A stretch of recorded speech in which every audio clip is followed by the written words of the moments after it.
Salut à tous, aujourd'hui je vous parle de ce livre. Donc ce livre il s'appelle Vestiges d'un monde oublié et donc c'est un livre de photos d'urbex.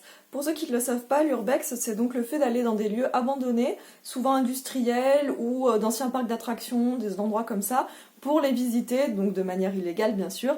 Et donc c'est pas obligé de prendre des photos, mais souvent l'idée c'est aussi de prendre des magnifiques photos sans rien toucher. Voilà, normalement les éthiques de l'urbex c'est ça, c'est qu'on n'emmène pas, on n'est pas des pilleurs, on n'emmène pas les choses avec soi.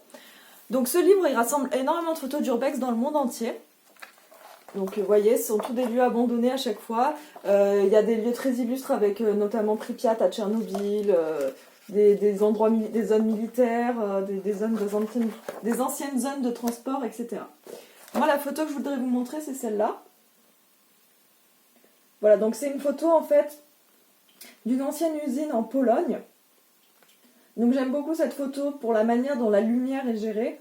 Voilà, cette photo vraiment elle est construite avec la lumière, avec la verrière au-dessus qui laisse passer ses rayons obliques, les petites taches de lumière qui sont très géométriques avec toutes les petites fenêtres tout le long. Voilà, puis bien sûr le côté circulaire qui a pu être mis en évidence avec le grand angle. Voilà, c'est une photo qui est très bien construite avec les lignes et avec la lumière. Et on a vraiment directement l'impression de grandeur que le lieu doit dégager. Alors pour vous parler du photographe, je vais vous lire la légende en fait.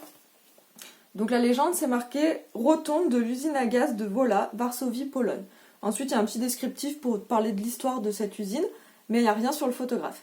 Donc si vous voulez avoir des informations sur le photographe dans ce type de livre, il faut aller au fond, où il y a donc un index avec le nom des différents photographes. Sauf qu'en fait là je vais trouver tous ces photographes non pas triés par page ou par photographie, mais par banque d'images. Ça veut dire que les personnes qui ont fait ce livre, elles n'ont pas téléphoné directement au photographe, elles se sont pas mis en rapport avec lui pour essayer de connaître l'histoire de la photo ou savoir comment il avait réalisé ce cliché. Elles ont été directement sur internet sur des banques d'images. La plus connue c'est surtout Photolia chez nous. Voilà, donc c'est-à-dire que les photographes ils mettent toutes leurs images sur cette banque d'images, elles sont à vendre, et les personnes qui veulent réaliser un livre, vous-même si vous voulez faire, je sais pas, un site internet, n'importe, ou même dans des grands magazines, ils ont juste à aller télécharger les images sur cette banque d'images pour un prix qui souvent est autour de 30 centimes. Voilà, faut qu'elles soient à moins d'1 € pour être vendues. Il y a des photographes qui les mettent à 20 €, à moins vraiment que ce soit une photo plutôt cotée. Voilà, elles sont vendues à moins de 1 €. Donc c'est un petit peu, comment dire, le supermarché de la photographie. Moi personnellement je trouve ça un peu dommage parce que voilà, cette photographie, même si on la compte en temps d'heure, je pense qu'elle vaut beaucoup plus que 30 centimes et je prends même pas en compte l'aspect artistique de la photographie.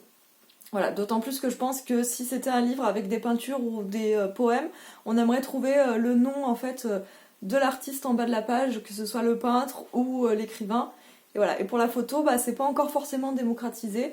Donc voilà, c'est un petit peu mon avis du jour que je trouve un petit peu dommage de négliger un petit peu le travail des photographes qu'il y a derrière. Voilà, donc je vous retrouve la semaine prochaine pour un autre livre et une autre photo. Et j'espère un autre photographe sur lequel on aura le plus d'informations.